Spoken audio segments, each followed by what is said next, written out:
సకల ఆశీర్వాదములకు కారణభూతుడైన దేవానికి వందనాలు స్తోత్రాలు చెల్లిస్తున్నాం ప్రభా. తండ్రి, యజమానుడా, నీవు మాట్లాడు దేవుడివై ఉన్నావు. నీ బిడ్డలముగా నీ మందగా మరి ఇచ్చట మరి యూట్యూబ్ ద్వారా ఫేస్బుక్ ద్వారా మరి కొందరు బిడ్డలు దేవా ఆశపడుచుండగా దేవా నిశ్చయముగా నీవు నాతో మాతో అందరితో మాట్లాడమని యేసు నామములో ప్రార్థిస్తున్నాము తండ్రి. ఆమేన్, ఆమేన్, ఆమేన్.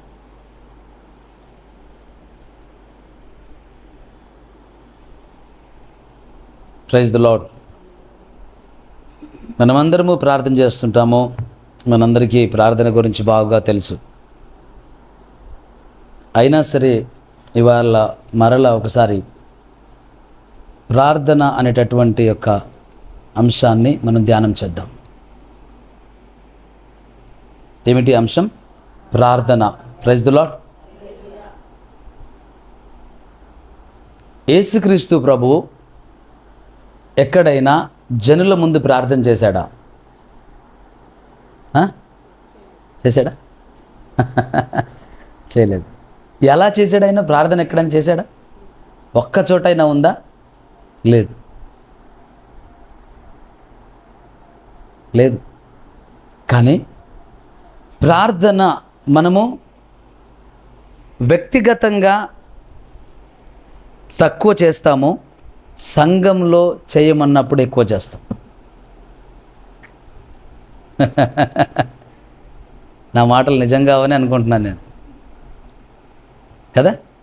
వ్యక్తిగతంగా తక్కువ చేస్తాము, సంఘంలో ఎక్కువ చేస్తాం. వాక్యము విత్తబడుతున్నప్పుడు ఎవరికి ఏది అవసరం ఉంటే అది అప్లై చేసుకోవాలి. Praise the Lord. ఇప్పుడు for example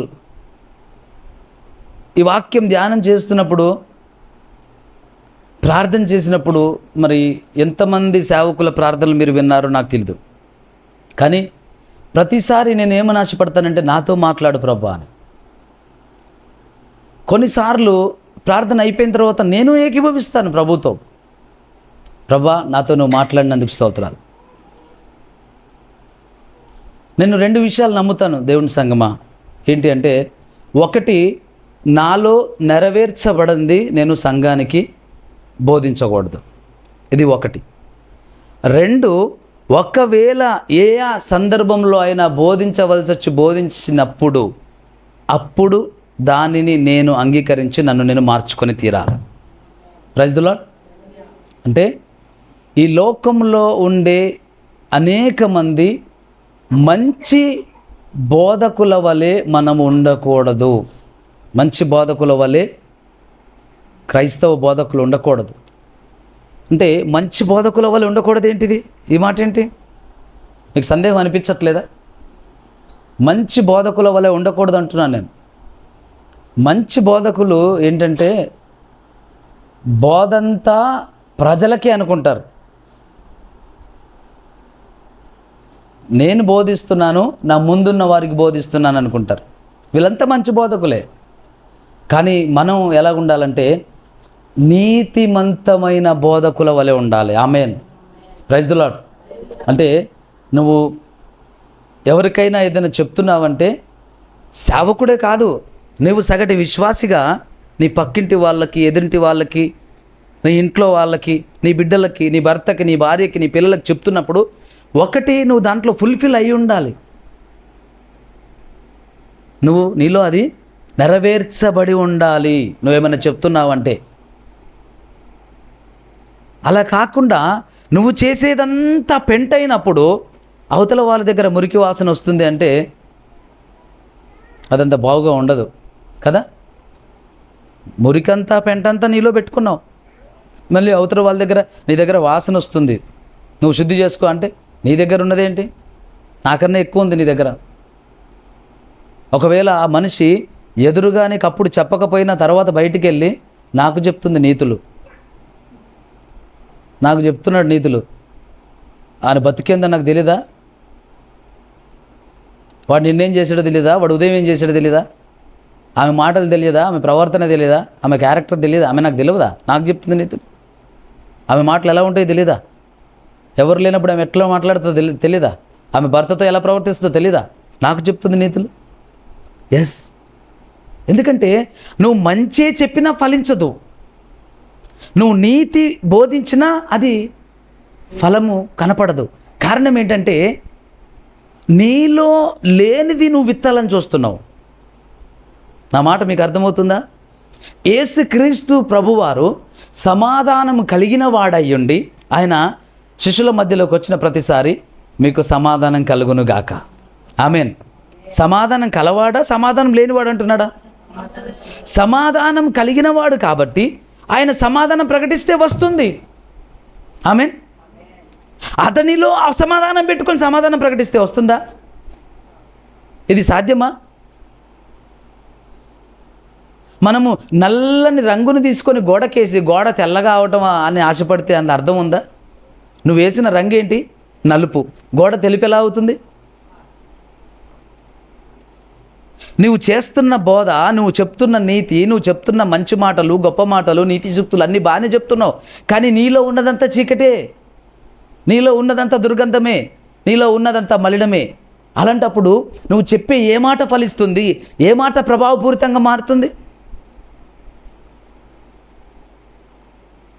praise the Lord. దేవుని సంగమా, దేవుని బిడ్డలరా, నేను ఈ మాటను బాగా నమ్ముతాను. నాలో నెరవేర్చబడని పరిచర్య నేను వేరే వాళ్లకు చేయకూడదు. ఒకవేళ చేయవలసిన గడియ దేవుడిస్తాడు. ఎలాగునో తెలుసా? అదే సమయంలో నాలోనూ నెరవేరుస్తుంటాడు, నా ఎదురుగా ఉన్న వ్యక్తిలోనూ నెరవేరుస్తుంటాడు. Praise the lord. నేను ఒకరోజు దిగాలుగా కూర్చున్నాను, ఏ విషయంలోనో దిగులుగా కూర్చున్నాను. ఒక వ్యక్తి వచ్చాడు, కూర్చున్నాడు. బాగున్నారా అయ్య గారు? బాగున్నాను. అతను ఏదో మాట్లాడుతున్నాడు. నేను మాట్లాడడం స్టార్ట్ చేశాను, కానీ నేను మాట్లాడట్లేదు, పరిశుద్ధాత్మ దేవుడు మాట్లాడుతున్నాను. గమ్మత్తు ఏంటంటే నేను నవ్వుకుంటున్నాను, దేవుడు నాతో మాట్లాడుతున్నాడు. అతను బాధతోనే వచ్చాడు, అతనికి దేవుడు జవాబిస్తున్నాడు. అతడు వెళ్ళేటప్పుడు అన్నాడు, అయ్యా నాతో దేవుడు మాట్లాడాడయ్యా, చాలా థ్యాంక్స్, ప్రైజ్ ది లార్డ్, చిన్న ప్రార్థన చేయండి అన్నాడు. ప్రార్థన చేసి పంపించాను. కానీ నేను నవ్వుకున్నది ఏంటంటే, నువ్వు నాతో మాట్లాడావు ప్రభా. Praise the Lord. అందుకే వాక్యం ఎప్పుడు రెండంచుల గల ఖడ్గం. ఆమేన్.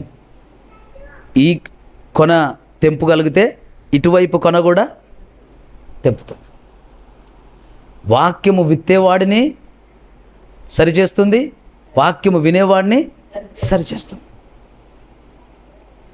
Praise the Lord. ప్రార్థన అనేటటువంటి విషయము దేవుని సంగమా, దేవుని బిడ్డలరా, మనం ఈరోజు ధ్యానం చేస్తున్నాం. ఒకవేళ మీలో ఈ ప్రార్థన ఉంటే దేవునికి మీరు స్తుతులు చెల్లించండి.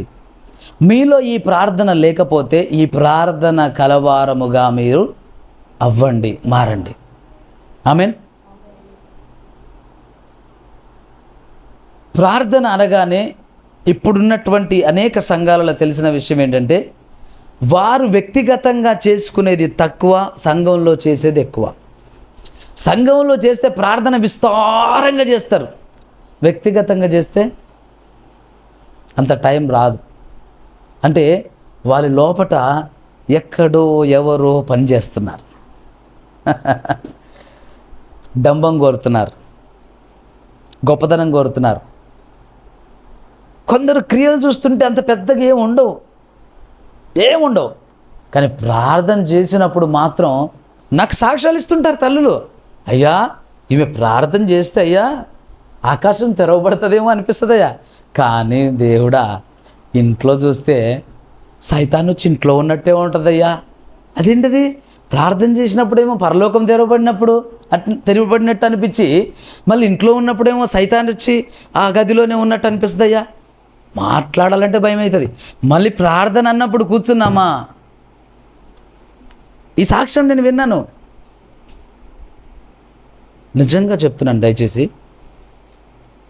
ఈరోజు మీకు విలువైనది అని, మీరు శ్రేష్టమైనదని మీరు భావిస్తే, పరిశుద్ధాత్మ దేవుడు మీతో మాట్లాడే మాటను బట్టి మిమ్మల్ని మీరు కట్టుకోండి. ఆమెన్. సరి చేసుకోండి. నేను ఇదివరకు చెప్పాను, మరలా చెప్తున్నాను, నేర్చుకోవడానికి ఇష్టపడేవాడితో ప్రభు మాట్లాడతాడు. వాడు మార్చుకోవడానికి సిద్ధపడితే వాడిని దేవుడు మార్చేస్తాడు. ఆమెన్. మనం ఏం కావాలి? ఫస్ట్ నేర్చుకోవాలి. వెంటనే మనం దేనికి సిద్ధపడాలా? మార్చుకోవడానికి. ఇంకా లంచాలు తీసుకుంటే నాకు చాలా డబ్బు ఉండేది, ఇప్పుడు మానేస్తే డబ్బు ఉండదు, అంతకన్నా ఎక్కువ ఇస్తాడు దేవుడు. ఆయనకు సామర్థ్యం కలదు. నువ్వు ఆయన నీతి కొరకు మానేయి, ఆయన పట్ల నువ్వు కలిగి ఉండవలసిన యథార్థత కొరకు మానేయి, అంతకన్నా ఎక్కువ ఇస్తాడు. ఇరుకులో విశాలతను కలుగజేసే దేవుడు నీ దేవుడు. ఆమేన్. ఇరుకులో విశాలతను కలుగజేసేవాడు నీ దేవుడు. ఒక పేద వాళ్ళ ఇంట్లో 2 పిల్లలు ఉన్నారు. ఆ 2 పిల్లలకి బ్లడ్ టెస్ట్ చేసాం. అన్ని రిపోర్ట్లు నార్మల్. ఏ విటమిన్లు తక్కువలా, ఏ పోషకాలు తక్కువలా, ఎక్కడ బ్యాలెన్స్ చేంజ్ అవ్వాలా, రిపోర్ట్లు చూస్తే ఇంత పర్ఫెక్ట్ ఎలా ఉన్నాయి? Wow, praise God. వాళ్ళు దేవుని నమ్మకంగా వెంబడించేవారు, యథార్థంగా వెంబడించేవారు, కానీ చాలా పేదవారు. ఇంట్లో రోజు పచ్చి పులుసు పచ్చళ్ళే తింటుంటారు. కానీ ఒక ధనవంతుని పిల్లలు బ్లడ్ టెస్ట్ చేసాం. రిపోర్ట్లు చూస్తుంటే ఒక్క విటమిన్ సరిగా లేదు, ఒక సెల్ కౌంట్ సరిగా లేదు, హార్మోన్స్ సరిగా లేవు, అన్నీ బ్యాలెన్స్ తప్పున్నాయి. ఏమైందంటే, ఏం లేదయ్యా మీ ఇంట్లో, ఎందుకు తినరా పిల్లలంటే, లేకపోవడం ఏంటయ్యా, ఫ్రిడ్జ్ తెరిస్తే వారంకి సరిపడే పళ్ళు ఉంటాయి, పళ్ళు కుళ్ళిపోతాయి, మళ్ళీ పళ్ళు బయట పడేస్తారు, మళ్ళీ కొత్త పళ్ళు వస్తాయి మార్కెట్లోంచి. కానీ వీళ్ళు ఎంత తింటారో నాకు తెలియదు. రిపోర్ట్ చూస్తే ఇలా ఉన్నాయి. నేను ఏం చేయాలంటున్నాడు ఆయన. ఇక్కడ నాన్న దయచేసి వినండి.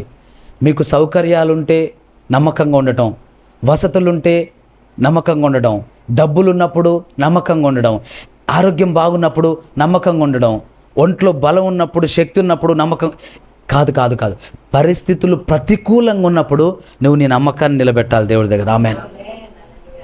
అప్పుడు నీలో క్రీస్తు ప్రేమ, క్రీస్తు ఆత్మ నీ ద్వారా ఏం చేయాలనుకున్నాడో అన్నీ బయట కనపడతాయి. Praise the Lord. ప్రార్థన అనేది బహిరంగంగా ఎంత తక్కువ కనపడితే మనకంత మంచిది. ప్రార్థన అనేది ఎంత ఎక్కువగా రహస్యంగా ఉంటే మనకు అది అంత మంచిది. ఆమేన్. ప్రార్థన అనేది నీకు రహస్యంగా ఎక్కువ ఉండాలి, బహిర్గతంగా తక్కువ ఉండాలి. నా ప్రార్థన, నేను ఇలా ప్రార్థన చేస్తాను. ఇప్పుడు వాక్యం గురించి, ప్రభువా నీ బిడ్డలంగా మేమున్నాం, నువ్వు మాతో మాట్లాడు. ఆమేన్. నేను చాలా చోట్ల చూస్తాను, కొందరు ఇలా చూస్తారు, ఏంటి ప్రార్థన ఇంత సింపుల్గా ఉంది? ప్రార్థన సింపుల్గానే ఉంటుంది. హల్లెలూయా. వాక్య పరిచర్య బలంగా ఉంటుంది. ఆమేన్. ఎందుకంటే ప్రార్థన నాది, అది సింపులే. వాక్య పరిచర్య ఆయింది, అది బలమైంది, ఘనమైందిగా వస్తుంది. ఆమేన్. ఎందుకంటే నాన్న, నీవు వ్యక్తిగతంగా రహస్యంగా చేసే ప్రార్థన నీవు బయటకు కనపడినప్పుడు నీ జీవితాన్ని ప్రభావితం చేస్తుంది. Praise the lord. ప్రభు గురించి బైబిల్ ఏమని సెలవిస్తుందంటే, ఆయన రాత్రుళ్ళు ప్రార్థనలో గడిపేవాడు, పగలు పరిచర్య చేసేవాడు. Praise the lord. రాత్రుళ్ళు ప్రార్థనలో గడిపేవాడు, పగులు పరిచర్య చేసేవాడు. పగులు చేసే పరిచర్య ఏంటో ఆయనను బయటకు తీసుకొస్తుంది. ఆమేన్. యేసుక్రీస్తు ప్రభు ఎలాంటి వాడు అని అడుగుతావా? నువ్వు ఆయన ఒకసారి కలుసుకుంటే నువ్వు ధన్యుడవు. Praise the lord. తాకితే ఇంకా నీకన్నా ధన్యుడు లేడు. అసలు ఎలాంటి వాడు ఆయన అంటే ఏం తెలుసు ఆయన గురించి? చూడట్లేదా? ఆయన కార్యాలు కనపడట్లేదా? వినపడట్లేదా? అంటే కనపడుతున్నవి, వినపడుతున్నవి ఎలా ప్రభు అంటే ఆయన రహస్యముగా మొరపెడుతున్నవే. ఆమేన్. కనపడుతున్నాయన్నీ, వినపడుతున్నాయన్నీ రహస్యంగా మొరపెడుతున్నాయే. Praise the lord. లాజరు సమాధి దగ్గరికి వచ్చాడు యేసయ్య. లాజరు సమాధి దగ్గరికి వచ్చాడు. లాజరు సమాధి దగ్గరికి వచ్చినప్పుడు కూడా ప్రభు ప్రార్థన ఎంత పెద్దగా ఉన్నది కదా? నిజమా కాదా? మన ప్రార్థన ఎట్లయిపోతాయి అట్లాంటి టైంలో? బాబోయ్, ఎంత ఎక్కువ చేస్తే వింటాడో ఆయన చెప్పలేము. మనకు భయాలు, అనుమానాలు, ఆందోళన, దుఃఖం, వేదన, కానీ అన్నిటి విషయంలో ఆయన క్లారిటీ ఉన్న మహానుభావుడు, ఆ పరిశుద్ధుడు ఆయన. ఆయన అంటాడు, తండ్రి నువ్వు ఎల్లప్పుడూ నా మనవి వినుచున్నావని నేను ఎరుగుదును, ఈ ప్రజలు తెలుసుకున్నట్లు ఇలాగ మాట్లాడుచున్నాను. ఈయన ఎప్పుడు ప్రార్థన చేశాడు? ఎక్కడ ప్రార్థన చేశాడు? బోధకుడా, నీవు ప్రేమించే శిష్యుడు రోగి అయి ఉన్నాడు అని కబురు రాగానే ప్రభువైన యేసు అంటాడు, అది మరణం కొరకు వచ్చినది కాదు, దేవుని కుమారుని మహిమ కొరకు వచ్చినది. ఆమేన్. అంటే ఆ సమాచారం రాకముందు ఆయన ప్రార్థనలో ఉన్నాడు. ఆ సమాచారం కొరకు, ప్రైజ్ ది లార్డ్, ఆ సమాచారం రాకముందు ఆయన ప్రార్థనలో ఉన్నాడు. ప్రార్థనలో చూశాడు, ప్రార్థనలో గమనించాడు, ప్రార్థనలో వింటున్నాడు ఆయన. అందుకే ఆయన అంటాడు, నేను నా తండ్రి యొద్ద నుంచి విన్నదే మీకు బోధిస్తున్నాను. నాకు నేనుగా ఏమీ చేయట్లేదు, నా తండ్రి ఏం చెప్తున్నాడో అవి చేస్తున్నాను. ఎప్పుడు చెప్తున్నాడయ్యా అంటే, ఎందుకు చెప్పడు? ఎప్పుడు చెప్తున్నాడో మీకు తెలియాలా? అయితే నా జీవన శైలి చూడండి. ఆయన రాత్రి కొండ ఎక్కాను, ప్రైజ్ ది లార్డ్, రాత్రంతా ప్రార్థనలో గడిపాను. తెల్లవారగానే కొండ దిగుతూ, అక్కడ జనాలంతా ఉన్నారు, కొండ దిగుతూ వచ్చి శిష్యులకు వీరు అపోస్తలులు అని వారి పేర్లు పెట్టాడు. దేవుడికి స్తోత్రం కలుగును గాక. అంటే రాత్రంతా ప్రార్థనలో గడిపాడు. ఎవరు అపోస్తలులో ఆయన ప్రార్థనలో నిర్ధారించుకున్నాడు, ఎవరికి ఏ పేరులో నిర్ధారించుకున్నాడు, ఎంత సంఖ్య నిర్ధారించుకున్నాడు. ఉదయం లేవగానే ఆయన వచ్చి ఆ 12 మందిని అపోస్తలులుగా వారిని ప్రకటించాడు. బైబిల్ రాయబడుతుంది, వారు ఎవరెవరనగా వారి పేర్లు రాయబడతాయి. చాలా స్పష్టంగా ఉంటుంది దేవుని బిడ్డలారా. ఆయన పెందల కడని లేచి, అంటే ఇంకా రాత్రి ఉండగానే ఆయన అరణ్యంలోకి వెళ్తాడు. Praise the Lord. రాత్రి ఉండగానే అరణ్యంలోకి వెళ్తాడు. అరణ్యంలోకి ప్రార్థనలు గడుపుతూ ఉంటాడు. నిజంగా ఆయన ప్రార్థన ఏంటో ఇప్పటి వరకు విన్న వాళ్ళు ఎవరు లేరు.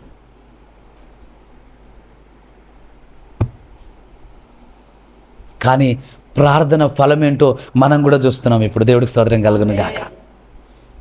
ఆయన ప్రార్థన ఏంటో విన్నవాళ్ళు ఇప్పటివరకు లేరు.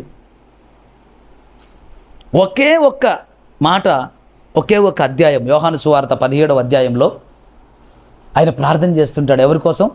ఈరోజు ఉన్న నా కోసం కూడా ఆయన ప్రార్థన ఆ రోజు జరిగింది. Praise the Lord. ఆ ప్రార్థన కూడా అది మనం అంటాం చూడండి, మనం ప్రార్థన చేసినప్పుడు కొన్నిసార్లు మన ప్రార్థనలు ఎలాగుంటాయో తెలుసా? జాగ్రత్తగా వినండి. నన్ను బైబిల్ చూడకండి, నేను చెప్తాను వాక్యాలు చెప్పినప్పుడు చూడండి. మన ప్రార్థన